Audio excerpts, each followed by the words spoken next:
Salam alaikum et bonjour, en espérant Majid que tu vois ma vidéo. Donc je fais cette vidéo en réponse à ton dernier défi au monde musulman par rapport au verset suivant. Bismillahirrahmanirrahim. Quiconque associe d'autres divinités, Allah lui interdit le paradis et son refuge sera le feu. Bon. Donc dans un premier temps, tu te dis, bon, peut-être que c'est moi qui ai mal compris. S'il y a des musulmans qui veulent me donner une autre interprétation, qui m'en fassent part, bon, je veux dire, il n'y a aucune autre interprétation, il n'y a aucune ambiguïté dans ce verset, il est net, clair et précis. Cependant, là où je ne suis pas d'accord avec toi, c'est que par rapport à ce verset, tu te permets d'apposer comme adjectif sur l'islam que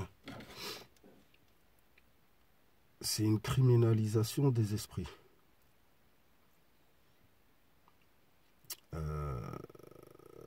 Et donc quand tu dis ça, cela renvoie aussi au fait que l'être humain doit obligatoirement croire en Dieu, en un Dieu unique, il n'a pas le choix, c'est comme ça et c'est tout. Et s'il n'y croit pas, c'est le feu.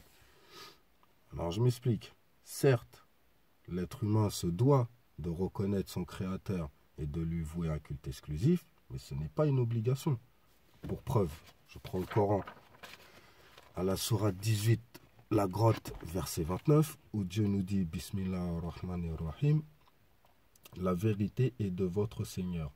Crois qui veut donc et mécroit qui veut. Fin de citation.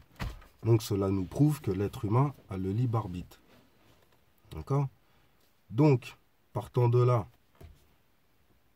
tu prends connaissance de Dieu, tu prends connaissance de ses commandements, chose, par exemple, je prends toi comme exemple, chose que tu as faite, en plus tu es musulman, enfin de naissance de famille musulmane, tu as pris connaissance de Dieu, tu as pris connaissance de ses commandements, tout cela, ça t'a pas plu, tu t'es dit c'est des contes d'anciens, ou je sais pas ce que tu t'es dit, bref, c'est pas rationnel, c'est pas machin, tu as pris tout ça, tu as acheté ça derrière ton dos. C'est ton droit. Mais maintenant, à la fin, quand tu te retrouveras devant Dieu, et donc, puisque tu as rejeté le verset clair, net et précis, tu iras dans le feu de l'enfer. Mais là, tu ne peux pas dire que c'est criminel, puisque tu avais connaissance de ces choses-là. Tu avais un choix à faire. Tu as eu un choix à faire, même Dieu, il te le laisse. Crois qui veut, mais crois qui veut. D'accord? Mais sauf que la conséquence de la mécréance, c'est le feu. La conséquence de la croyance, c'est le paradis. C'est tout. Donc, c'est pas criminel. Tu es face à un choix. Tu connais les conséquences de tes choix. Fin de l'histoire. À la fin, tu ne peux pas pleurer. C'est comme si, par exemple, je vais reprendre cette phrase, ce verset, et je vais changer juste 2-3 petits mots.